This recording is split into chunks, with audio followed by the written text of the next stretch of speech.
8 years ago, I was an alcoholic, a drug addict, and I woke up in a police cell with blood on my face and hands with absolutely no idea how I got there. And a few weeks ago, I ran 107.5 miles on a point-to-point ultramarathon across Northern Ireland, something that I never thought could have been possible for someone like me. And in this video, I'm going to break down the mindset behind running 107.5 miles and everything that I've done to get from where I was to where I am now. Hello, my name's Adam. I'm 31 years old. I am an ultramarathon runner, nutritionist, and mindset and lifestyle coach. I'm the owner of the Consistency Code, and this YouTube channel is going to give you everything that you need to become the best version of yourself and helping you build a bulletproof mindset so you can achieve anything that you put your mind to. So here what you're saying, what is an ultramarathon? Okay, so a normal marathon is 26.2 mile or 42 kilometers. And an ultramarathon is basically anything classified over 50 kilometers. So to give you context on this, what I done across the 107.5 miler was 4 back-to-back marathons with no sleep in just under 29 hours. And I came 13th out of 120 people. 30 of those didn't even get to finish the race. And I know what you're thinking. Why the fuck would anybody want to run 107.5 mile? So over the years, I remember when I done my first ever marathon, right? It was in Australia 3 years ago, and I have never really been a big runner. Like, I was able to run like 5Ks and very, very slow 10Ks.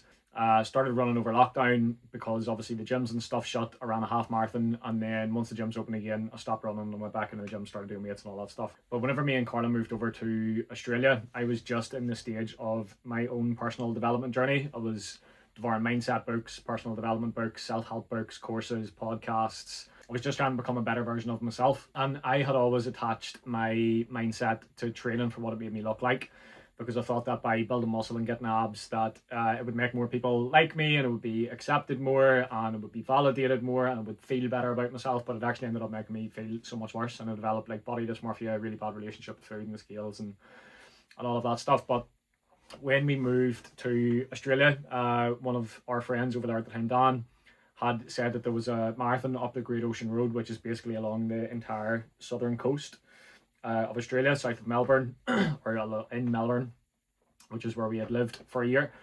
And in my head, I was like, right, if I'm going to do a marathon, it has to be in Australia whenever we're here. If I go back home and my first ever marathon is like Belfast Marathon, not that there's anything wrong with that, by the way, I haven't done it yet. But I would be kicking myself that I didn't take the opportunity to run up the coastline in Australia, and we signed up to it. I had so much self-doubt. I couldn't run 5K without hyperventilating at that stage. It was a really big struggle for me. I was quite heavy at that point because I was bulking for such a long period of time as well. And I honestly didn't think it was going to be possible, but that was one of the reasons why I signed up to it, because I wanted it to be a challenge for myself. And I actually set a goal to raise as much money as I could for mental health and suicide prevention. I think I raised like £1,100 on that first marathon. We done a 16-week training block, myself and Carla. We followed the same training program. We trained together over the 16 weeks and basically went from nothing to I think I got like a 3:25 on my first ever marathon. Carla got like 3:24, 3:23 or something like that. It was absolutely insane. We both got a really, really good result, and I actually burst into tears crossing the finish line, because one, I was in so much pain, two, I was so happy that it was over, and three, it was just a big mixed bag of emotions. It was like one of the proudest moments of my life, because it made me realize that I could do hard things. It made me realize that I could push myself outside my comfort zone. It made me realize that I could do things that I never in a million years thought was possible. And I just sort of fell in love with running after that, because it shifted my perception and my focus away from training for what it made me look like to what it made me feel like instead, and being able to go outside without headphones and just find peace and quiet out on the beaches at that point. And then obviously when I come home, up around the backcountry roads and around trails and forests and mountains, and just love the headspace that it gives me, the endorphins, the feel good hormones, the time that it gives me to work through stuff. And it just makes me feel so good in ways that nothing else ever really has. So that instilled this like sense of self-trust and confidence in myself, where I realized that I could do hard things. And then I was looking for another race after that and signed up to Connemara Ultramarathon, which is a 39.3 mile ultramarathon. There was 900 meters of elevation on it. This was the hardest race obviously that I'd done at that point. And again, didn't think I was going to be able to do it. It was way beyond anything that I'd ever done before. It was an extra half marathon on top of a full marathon. And same thing, crossed the finish line, actually done really well. I came 30th out of like 1,000 people or something like that. And that was my first ever ultramarathon. And again, that made me realize that I could do hard things. I could do things that I thought was impossible. I could do things that I never in a million years thought was for somebody like me. So I was looking for something else after that. And then obviously we went traveling. done like 6 months in Asia. I was still running, but it was just sort of holding around like half marathon distance because I enjoyed running. It made me feel good, but I didn't want to lose any fitness levels or anything. So I was training like 2 or 3 days a week, and I was just holding around like 90 minutes to like 2 hours basically on a Saturday or Sunday, and it was just a good way for us to start the day. The weather was beautiful. It got us helping out like explore cities and stuff. But then once we come home, I needed a new goal. I needed a new purpose. I needed a new mission. I needed something new to focus on. So I was looking for like a 50 miler, 60 miler, because obviously that would have been the next progressive jump from where I had been doing 40 miles, but I couldn't really find anything. And then I come across the Norn 100, which is a 107.5 mile point to point ultramarathon, which you can see on the map here, traveling across the entire north coast of Ireland. So down into the Giant's Causeway and right across the north coast, and then you come down up in and around the Spurn Mountains. So you're going through beaches, bogs, trails, roads, mountains, running through the middle of the night, all self-sufficient. I said, fuck, I would love to do that.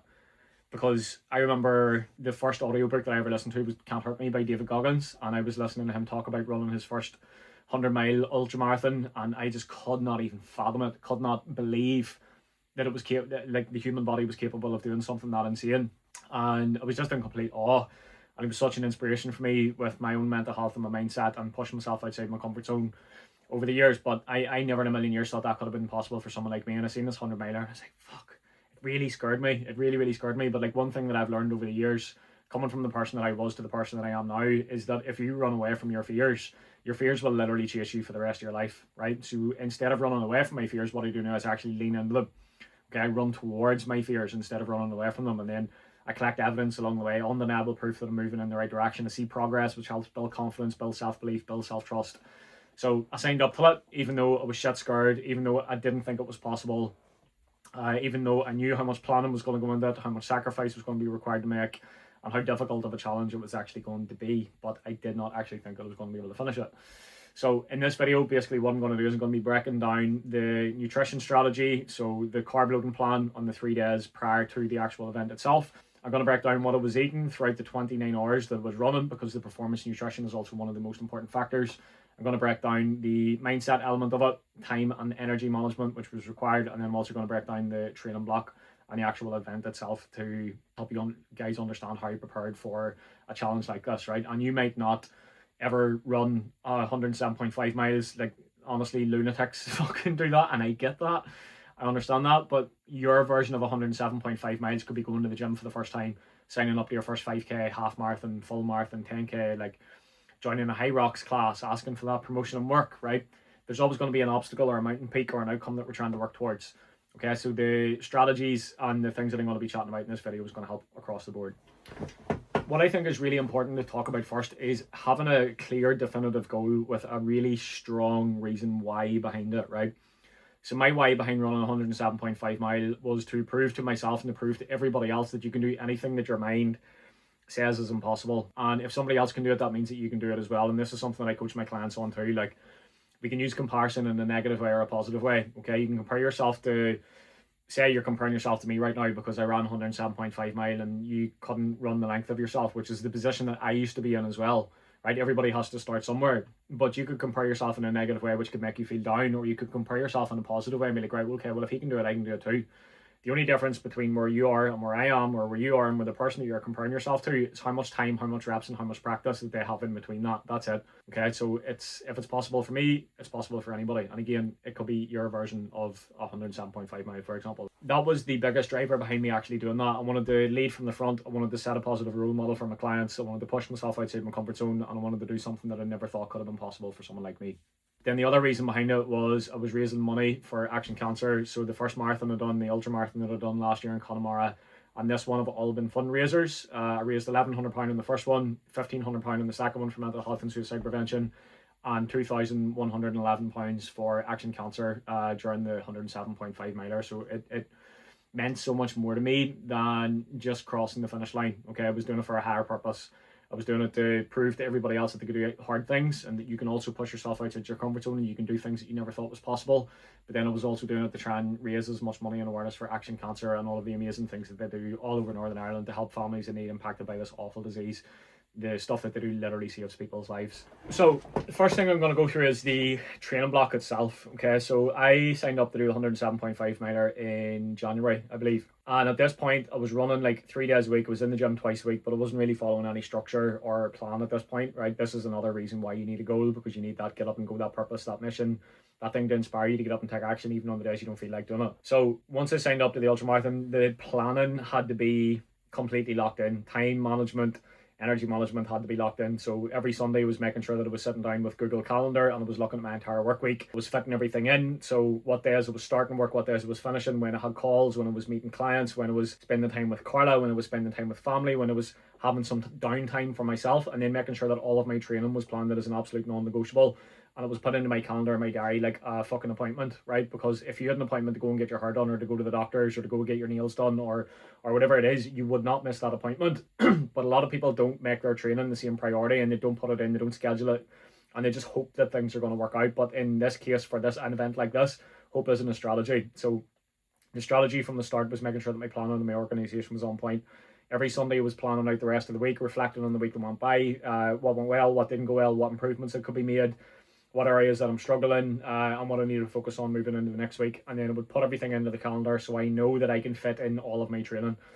And what that looked like at the start, so I've basically been running 5 days a week since January, and it would have been made up of, like, say two easy runs, tempo session, an interval session, and then a longer run at the weekends. And the mileage was just progressively getting a little bit higher and a little bit higher and a little bit higher every week. But the max I ran throughout the entire training block for the 100 miler was, I'm pretty sure it was like 95 kilometers or 100 kilometers. It didn't feel like I was going to be able to do it because I just didn't feel like I had done enough mileage for it, to be honest. But the training was 5 days a week, and then it was strength training in the gym 2 to 3 times a week minimum, non-negotiable at the start, right? Because training your legs is important, training your mind is also important. Okay, so I was training without headphones, I was going to the gym without headphones, I was running without headphones. And this used to be something that was really uncomfortable for me, but now it's something that I actually really enjoy doing. There's time and space in my day where I can just go outside, leave work at home, leave the stresses at home, no distractions, no noise, no external stimulus. And it just is time for me to switch off, to give me time to think, to work through problems, or just to completely disconnect and switch off. And it was one of the best things I'd ever done, because you'll notice that your brain will always come up with excuses. It's too wet, it's too cold, it's too hard, you're too sore.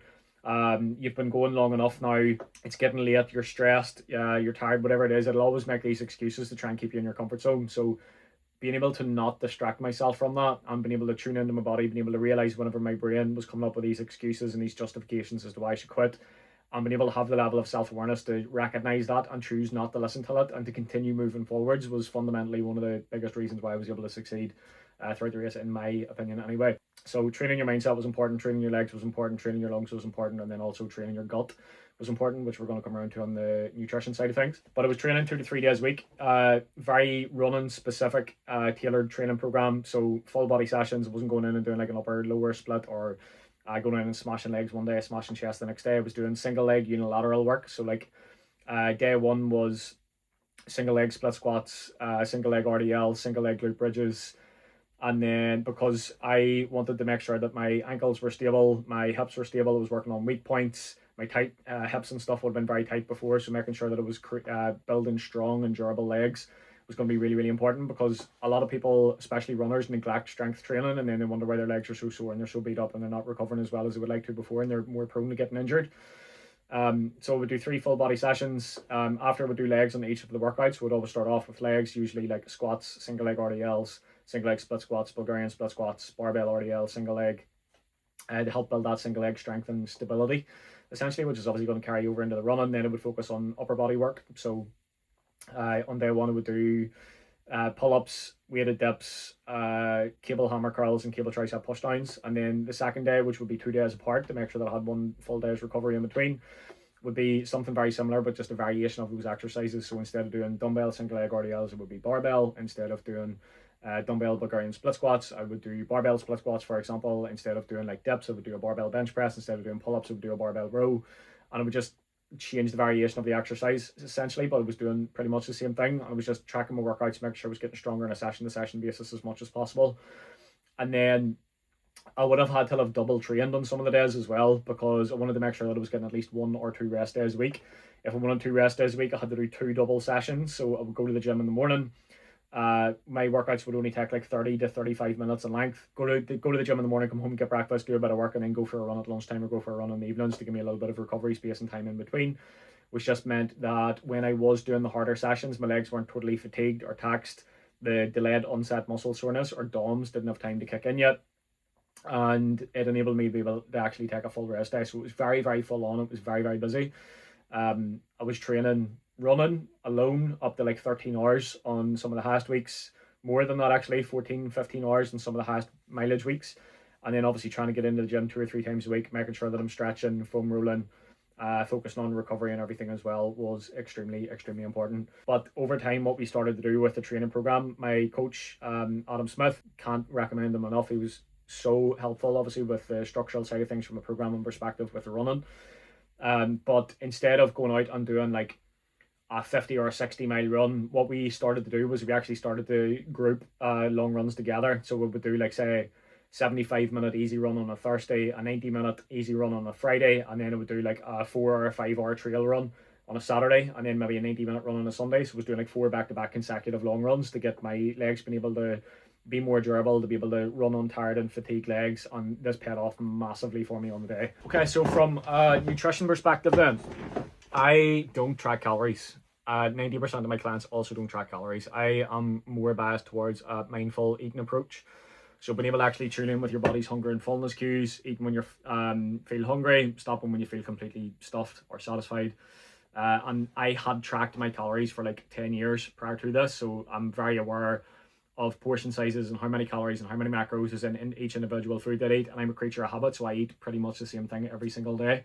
Obviously, as the mileage went up, the calories had to go up, the carbohydrates had to go up to make sure that I was actually providing my body with enough nutrients and the glycogen to fully saturate my stores to give me as much energy as possible to increase my performance on training runs and also on the run itself. But I would have been consuming on average for the first sort of like 10 weeks of the training block between 3 and 3,500 calories a day. I was aiming for 150 grams of protein, 20% fats, and then the rest of it was just made up from carbohydrates. So breakfast would have been overnight protein oats, or just protein oats in the morning with peanut butter, oats, strawberries, blueberries, and a bit of peanut butter. And then I would have had like 3 or 4 glasses of pure orange juice throughout the day. Maybe a Lucozade Sport, Squares bars, snacking on bananas, and apples and things like that. And then lunch every day would have been like pasta and tuna, or pasta and chicken, or I would have like a bagel and a protein source, for example. Like what we use inside my coaching is called the 3-2-1 method. So it's basically 3 main meals a day. So your breakfast, lunch, and your dinner, 2 snacks paired with ideally fruit paired with a protein source, and then you can have like 1 treat towards the end of the day. Now, I use a variation of that, obviously, because with the ultra running, my mileage had to go up quite high. So instead of having 3 meals a day, I was having 4. Instead of having 2 pieces of fruit, I was having 3. And then I would have a treat essentially at the end of the day, which usually was like Weetabix and protein or something like that, for example. But my carbohydrate intake was the thing that I was aiming for mostly. On normal training days, I would consume about 550 grams of carbohydrates. And then on longer training days, or if I was doing anything over like 30 kilometers, 40 kilometers, for example, I would have been consuming like 600 to 700 grams of carbohydrates during the carb load, to make sure that I had all the energy that I needed to fuel my body to actually do the work that I needed to do. So the carb load basically started 3 days out from the 100-mile ultramarathon. Usually I would only carb load for 1 or 2 days beforehand, but obviously because I was going to be running for between 30 to what I thought was 30 to 34 hours, I knew that I needed to get as much carbohydrates and fuel on board as possible. A lot of people think that by carb loading, they're just eating a couple extra sweets or having a pizza the night before. That's not carb loading. Carb loading is making sure that you're getting the adequate amount of carbohydrates on board to fully saturate your glycogen stores, which is your energy stores, which is actually going to fuel your training and also help with recovery as well. So it was extremely, extremely important, and it is for anybody else that is watching this video that does any endurance sports like half marathon, full marathon, any racing or high rocks events or anything like that, that your performance nutrition is locked in. Because the way that I like to explain it to my clients is it's like trying to drive your car with no diesel, right? It's only going to get so far before it starts slowing down, chugging, and eventually it's going to stop. Your body works the same way. Carbohydrates and calories is energy for your body. And if you're not consuming enough calories and you're not consuming enough carbohydrates, you're not going to give your body the amount of energy that it needs to do its job.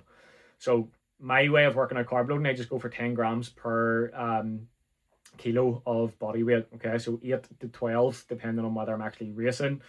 If I'm just going out for like a training run, it would usually be like 8 to 10 grams of carbohydrates per kilo of body weight, which brings me to around like 750 grams of carbohydrates. So on the 3-day carb load, I eat the exact same thing across all 3 days because it reduces decision fatigue. I've refined it so many times now over the years. Like, carb loading is something that I used to really struggle with, but it's something I actually find really easy to do now because I've practiced it. I've learned from the mistakes. I've figured out what works for my body. I've figured out what doesn't give me gut issues or cause gastrointestinal stress, which is something that can happen to a lot of runners, especially when you're practicing like gels or chew blocks or eating real food whenever you're on the go. Like, if you haven't train your stomach to be able to break down and digest that stuff on the move, then that's when you're going to essentially end up shitting yourself, or you're going to end up having gastrointestinal stress or having stomach issues whenever you're running. So I was training throughout the training block. I was making sure that I was actually eating real food on even like my 60-minute runs. I would have a squares bar at 30 minutes or a banana at 30 minutes or some sweets at 30 minutes. And then obviously throughout the longer sessions, I'll get into that in a second actually, because I'm sort of moving away from what I was talking about with the carb loading thing. But yeah, for 3 days basically before the event, it was 750 grams of carbohydrates per kilo of body weight. So this would have been like lots of oats, cereal, bananas, squares bars, bread and jam, bagels, croissants, pure orange juice, Lucozade Sports, sweets, loads and loads of pasta, spuds, beans and stuff. And I had the exact same thing across all 3 days because, again, it's easy. And I like to get a mixture between solids and liquid calories because I used to just try and get all of the carbohydrates in from solid food, and I used to feel really bloated, really sick and really uncomfortable. Whereas being able to mix it up between solids and liquids doesn't make me feel as bloated, doesn't make me feel as uncomfortable, and it makes it a lot easier for me to be able to break it down and digest it. But yeah, so the training the stomach is also really important from a nutritional perspective. So any of the long runs that I was doing, I was making sure I was bringing real food, so like squares bars, bananas, sweets, gels, chew blocks, sandwiches, rice cakes, crackers, nuts, like all of the different kinds of foods that you could think of. Because obviously, like, running 107.5 mile over like a 34-hour window on the cutoff point, like, for me anyway, my body physically cannot ingest just gels on their own because I end up getting really sick and nauseous and it upsets my stomach, and even that's even with trying to train it. And I prefer eating solid food actually because I'm a big food person like most people. And I actually enjoy eating solid food whenever I'm on the move. My body reacts to it quite well. I don't get any digestive issues or anything like that, but it's because I've trained that over like the last year, I suppose, from I done the last ultramarathon. So it's not just about training your legs, your lungs, it's also about training your stomach, making sure that you're getting enough carbohydrates and fuel on board, and then also training your mindset to continue showing up even when you don't feel like doing it, when the weather's shit, when you're tired, when you're cold, when you're sore, when every part of you is screaming at you to quit, you're still able to show up and consistently put one foot in front of the other. Now, on the morning of the race itself, I think I had like 100 grams of Cocoa Pops, and then I had 10 or 15 different like sandwich bags basically made up with, and what I was trying to consume was between 40 to 80 grams, generally like 50 to 80 grams of carbohydrates per hour across the duration of the full 29 hours that I was running. And I actually done a really good job of it, and the plan couldn't have went any better. I went into the race very skeptical. I didn't think that I was actually going to be able to do it. I never thought it was possible for someone like me.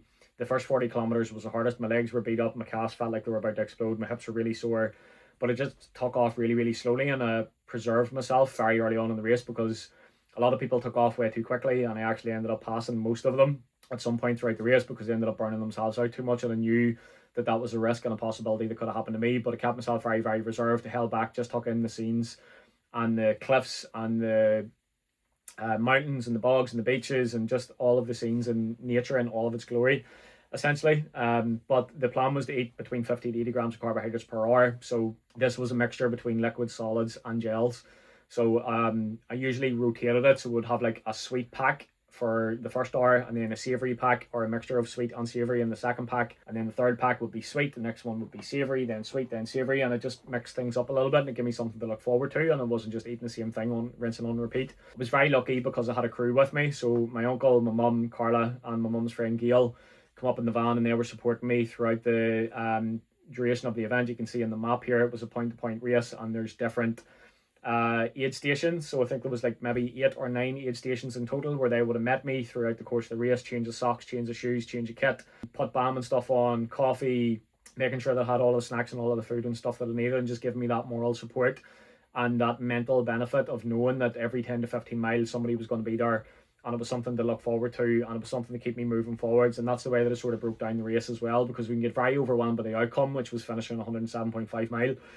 But instead, what I focused on was the process, which was, okay, instead of saying I have 140 kilometers left, I've got 10 kilometers to the next aid station, then 16 kilometers to the next aid station, then 25 kilometers to the next aid station.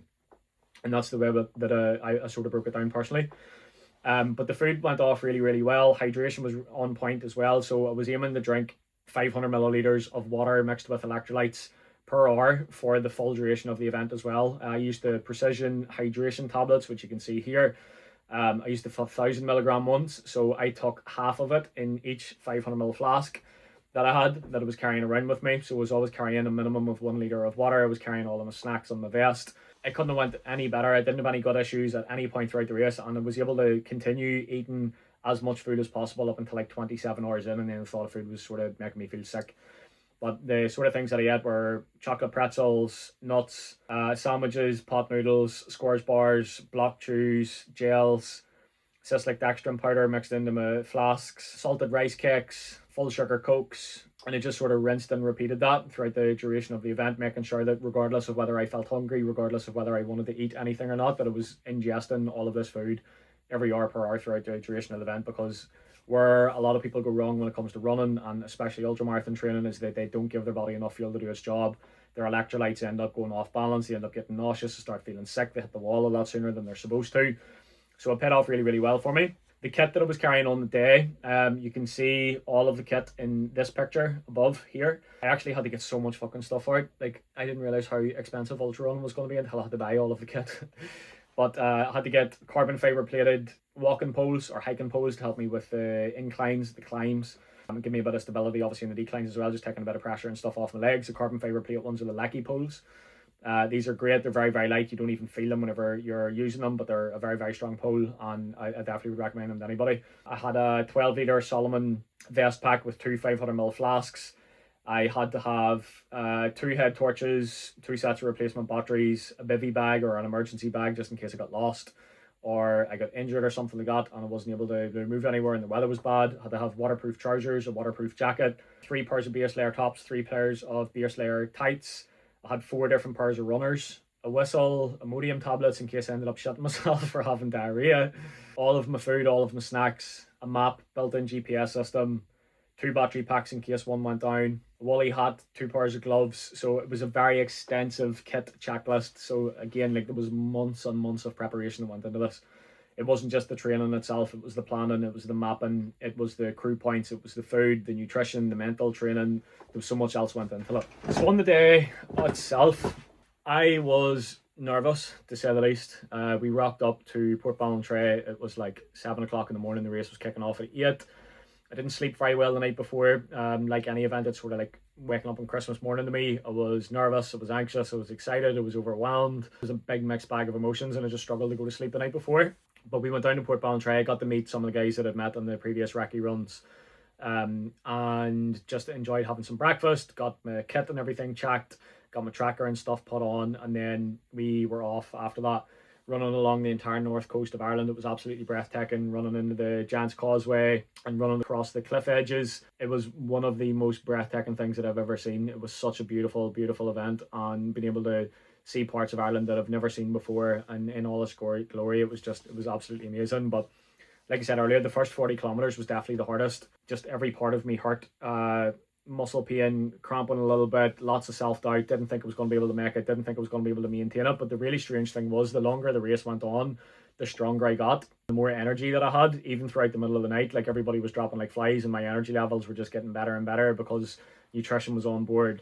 Proper caffeine intake, which I actually reduced on the week of the event itself. So I limited my caffeine consumption, stopped drinking coffee for the entire week beforehand, so that when I did strategically introduce caffeine on the day of the race itself, that it actually hit me twice as hard and I could actually feel it and I got the benefit from it. But yeah, the first 40 kilometers was definitely the hardest. I was running with 2 other lads. There was just so much self-doubt. So much self-doubt. And I remember getting to the first main aid station. So I think this was like the first marathon in, basically. And I sat down for 20 minutes, changed my socks, changed my shoes, lubed up my feet, changed my clothes, put dry kit on, and I had like a cheese and ham sandwich and a pot noodle or something. Got drank plenty of water, I got more electrolytes on board, refilled my pack and everything. And after that there, it was just like everything else was just, I don't want to say smooth sailing because it was still one of the hardest things I've ever done in my life, but it definitely wasn't as hard afterwards. It was just very tactical, very reserved. I was walking up all of the hills, running the flats and the declines, and just making sure that I was eating enough and drinking enough. And that was the absolute non-negotiable for me, because I knew that that would have been the biggest killer of my desire to keep moving forward, essentially, if I was running on an empty tank and I didn't have any fuel on board. So that was the first lesson for me throughout the race. Was 40 kilometers in, I didn't think I was going to be able to do it. And then as time went on, I actually started to feel better, feel stronger, felt more mentally confident that I was actually going to be able to do it. And I just became more confident as the race went on. So it taught me that when we feel like we can't do enough, or when we feel like it's not possible for us, or there's no way that we're going to be able to do it, like there's a really good, I don't know if it's a quote, but David Goggins said one time, whenever you think that you're done, you're only scratching like 40% of your true potential. And that was in my head throughout the entire race. I was like, right, okay, I feel like I can't do any more, but I know that I've got at least 40 or 50% more left to give.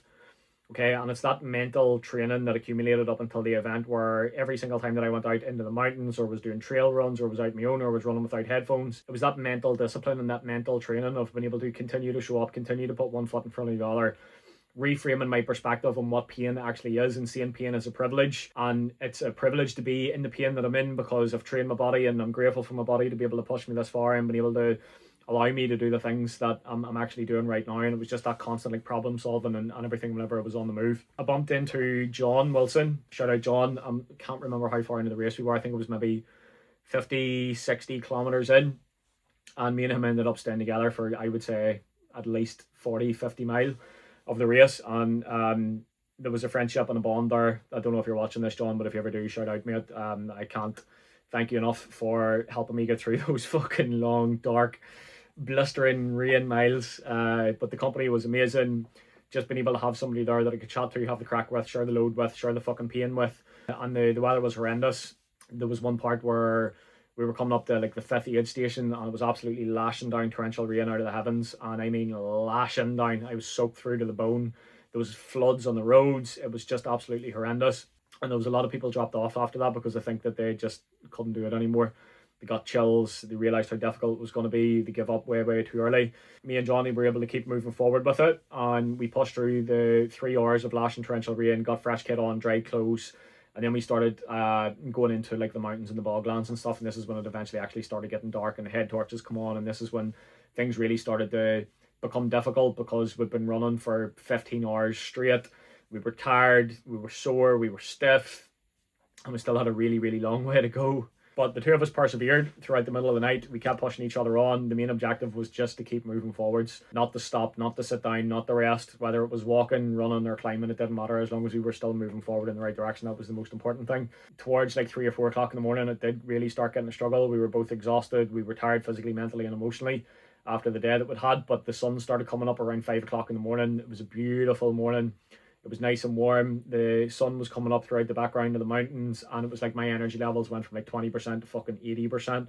Literally like that, as the sun started coming up, and I was absolutely buzzing. We went through the entire night. We'd been running for like 20 hours straight, up and down mountains, probably had about 2,500 meters of elevation at this stage, and I was just absolutely fucking buzzing. I was buzzing. And John, he went into like the pits at that point. His legs and his ankles were pretty beat up. He was really tired. We were climbing up one of the last mountains, and it started raining, and I didn't bring a jacket with me. And I knew that if I was going to stop and start, and I was going to stay in one position, I was going to get really cold and then get a chill, and that could have been the end of me. So luckily there was somebody else coming up the mountain that John was able to stay with and kept him company, and then I pushed on from that point. There was about 40 kilometers left at this stage. I remember coming down the other side of the mountain and feeling a pain up the front of my shin, and I actually haven't ran in the last 2 weeks, which is shit, but it's all been caused by this pain in the front of my shin. It's tibialis tendinitis, so it's just wear and tear of just lots of impact, and obviously very, very long mileage on the day. But I remember at like mile 70 or mile 80 feeling this pain and this discomfort in the front of my shin, but it was just motoring through it. I was taking painkillers, and I was fucking up to my eyeballs in caffeine at this stage, and just endorphins, and kept pushing through it. And I didn't want to stop at any of the aid stations any longer than was necessary at this point, because I knew that if I stopped, that was it. It was going to be game over. So there was only 3 checkpoints left. We're about 130 kilometers in, and any checkpoint that I went to, it was just get the food, get the water, and away on again. And it came to 150 kilometers left, so just over a half marathon, and I actually felt really good. I felt really strong. The pains in my legs and everything went away. I had lots of food on board. The sun coming up was boosting me endorphins and my mood and my energy, and I felt like a new man. And I'd ran 150 kilometers at this point with no headphones, and I wanted to save them until the very end, until I was in the pits of hell and I actually really needed them. Come into Oma, traversing through these beautiful mountain ranges, through these valleys. It was absolutely incredible, and I put the headphones in at the last half marathon, and I decided to put the foot down at that point because I felt really good. I felt strong. Had lots of energy. Food was still digesting really, really well, and I actually raced the last half marathon, and I ended up coming from 50th place up to 13th on my first ever 100-mile ultramarathon, and I was absolutely buzzing with it. I was a lot of stopping and starting, running and stopping, running and stopping, running and stopping, because it was just completely broken at this point. But I pushed on because I knew I had my community of clients cheer me on in the WhatsApp group. I had everybody online supporting me. My friends and my family were at the finish line, and it just motivated me to keep moving. Everyone, literally every single part of my body was screaming at me to quit. I was coming up around the corner to the finish line, and I seen my mum and my sister and Carla and my nephews and a couple of my friends and things there, and I just burst into tears. It's hard to describe it. It's hard to put into words. It was probably just the proudest moment that I've ever had for myself over the years, because I'd done something that I never in a million years thought was possible. I'd raised over £2,000 for Action Cancer. I'd done myself proud, I'd done my family proud, and just having them all there cheer me on at the finish line after coming from where I was depressed, suicidal, no job, no passion, nothing coming for me 7 or 8 years ago, to the position that I'm in right now. I'm being able to help other people build physical and mental strength, and being able to lead from the front and set a good example for my clients and for all of my followers and all of you guys that are watching these videos, just to remind you that I am a normal person. I'm not a genetically gifted fucking freak like I thought David Goggins was. The difference is just time, reps, practice, and the ability to realize when your brain is making limiting beliefs, trying to keep you stuck inside your comfort zone, and choosing not to listen to it and continuing to move forwards is the biggest difference. So now I am 2 weeks post 107.5 mile ultramarathon, and I'm stuck in that like marathon blues part, you know, because obviously like the last 6 months has been so much hype, so much planning, so much training, so much recovering. All of my free time essentially has been wrapped up in prepping for that 100-miler, and you're always in pursuit of this goal, and then eventually you get to the goal, and everything that you've been working for, all of the work that you've been putting in, is just gone overnight like that. And that's what it's been like for me over the last 2 weeks.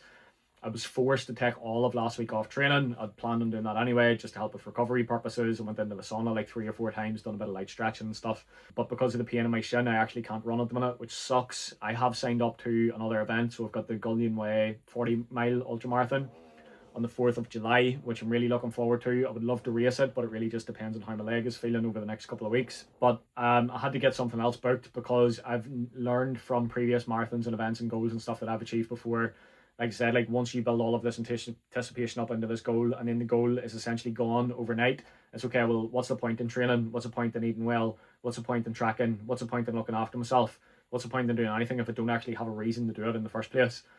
So it's important that we have goals. But Lewis Potts, shout out to one of my friends and mentors, said to me one time on his coaching course that a good goal is less about the thing that you get at the end, and it's more about the kind of person that you get to become along the way. And that's what I like to remind myself of. Like, the journey is the destination. Okay, so the mental resilience, the discipline that it's instilled in me, that's going to carry over into all of the other different areas of my life, is the reason why I love setting and achieving goals. It's nice to achieve the goal, but the novelty wears off very, very quickly. So that's why we need to have other goals that we can try to focus on as well. So this week I got back into training again. I'm just easing myself back in. Done a strength session on Monday, 30-minute full body session, sauna and spin bike on Tuesday, full body session on Wednesday, sauna and spin bike Thursday. I was in the gym this morning. I'm going to do a spin bike tomorrow, and then I'm hoping that I'm going to be able to get back into running next week and be able to start prepping for the 40-mile in the Gullion Way on the 4th of July. Other than that, I have my eyes set potentially on doing the 120-mile ultramarathon in Kerry Way, which is the hardest ultramarathon in Ireland.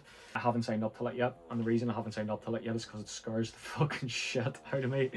It really does. Same as the last one though, but I'm putting it out here into the ether, because I do think that I am going to do it. But I want to get the Gullion Way out of the way first, see how my ankle and stuff feels. If everything's good from that point, then I probably am going to book it.